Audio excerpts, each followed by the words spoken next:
warahmatullahi wabarakatuh.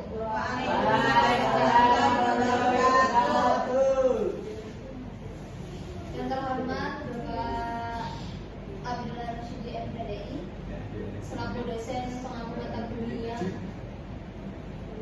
Pendidikan Agama Islam yang insya Allah selalu diberikan kesehatan. Dan yang saya sayangi dan saya banggakan teman-teman mahasiswa perjuangan yang berbahagia. Alhamdulillahirabbil alamin. Assalatu wassalamu ala asrofil anbiya'i wal mursalin wa ala alihi wa sahbihi ajmain.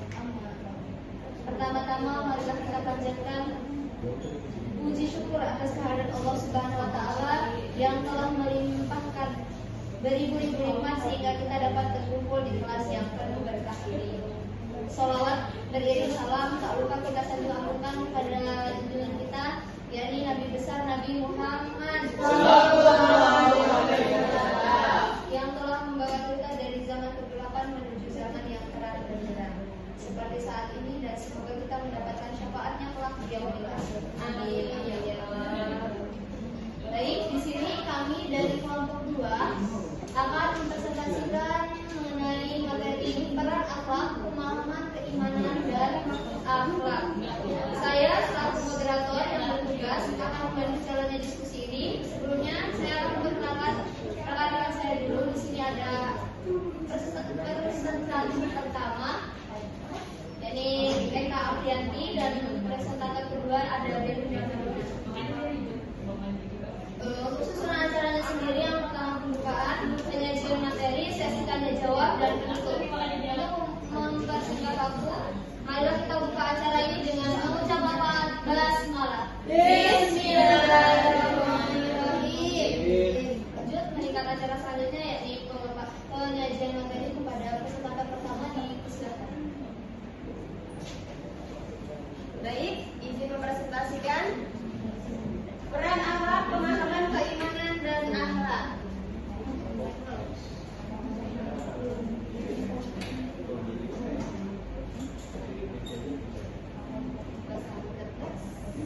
Pendahuluan, fondasi pendidikan agama Islam. Pendidikan agama Islam menekankan penanaman kesadaran beriman dan berakhlak mulia. Keimanan adalah fondasi utama yang harus tertanam dalam hati, diucapkan dengan lisan, dan dibuktikan dengan amal perbuatan. Latar belakang, akhlak adalah buah dari keimanan yang kokoh. Kajian keimanan dan akhlak penting bagi mahasiswa untuk membangun pribadi berilmu, beriman, dan berakhlak mulia. Nah, di sini ada memahami keimanan dalam Islam. Secara bahasa, iman berarti percaya, membenarkan, dan meyakini. Secara istilah, iman adalah meyakini, mantap dalam hati, diikrarkan dengan lisan, dan diwujudkan dalam perbuatan. Di sini ada 6 rukun iman. Yang pertama yaitu iman kepada Allah, meliputi ketundukan dan kepercayaan penuh kepadanya. Yang kedua, iman kepada malaikat, menumbuhkan rasa hati-hati dalam setiap tindakan. Yang ketiga, iman kepada siapa? Kitab Allah, meyakini petunjuk ilahi sebagai pedoman hidup. Yang keempat, apa? Iman kepada Rasulullah, mengikuti teladan dan ajaran para utusannya. Dan yang kelima, iman kepada hari akhir, mendorong perbuatan kebaikan dan bertanggung jawab.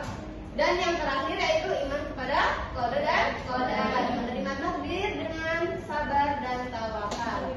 Iman memberikan ketenangan batin, optimisme, dan menjaga diri dari perbuatan tercela. Dengan iman yang kokoh, seorang muslim tidak mudah goyah menghadapi tantangan hidup. Pengertian dan kedudukan akhlak. Akhlak berasal dari kata khuluq yang berarti budi pekerti atau perangai.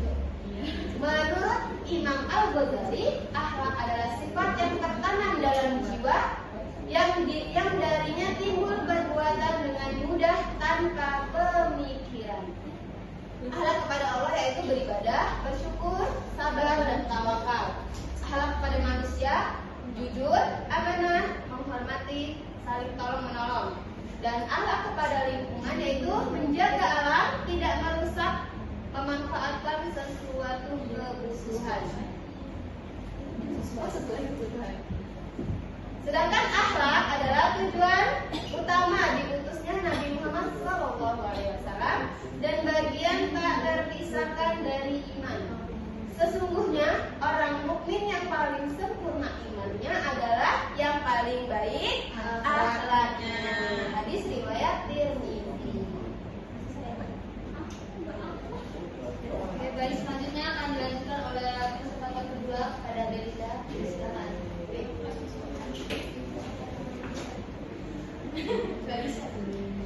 Baik, saya akan melanjutkan presentasinya. Jadi yang ketiga, hubungan antara keimanan dan akhlak. Keimanan dan akhlak adalah dua hal yang tidak dapat dipisahkan. Iman adalah fondasi, sedangkan akhlak adalah wujud nyata dari iman tersebut. Kualitas akhlak mencerminkan keteguhan iman. Yang pertama ada relevansi keimanan dan akhlak di era modern.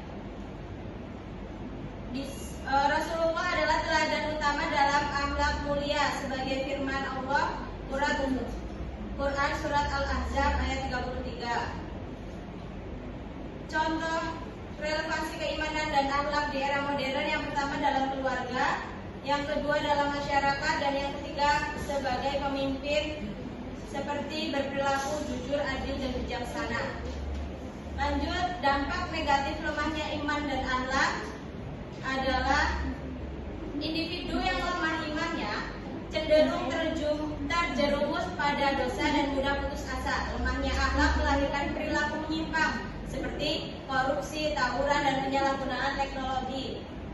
Saran, mari tingkatkan keimanan melalui ibadah dan kajian Al-Quran.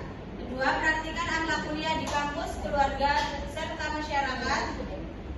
Ketiga, dosen dan pendidik menjadi teladan akhlak yang baik. Dengan demikian, untuk melihat kuat atau lemahnya iman dapat diketahui melalui tingkah laku atau akhlak seseorang.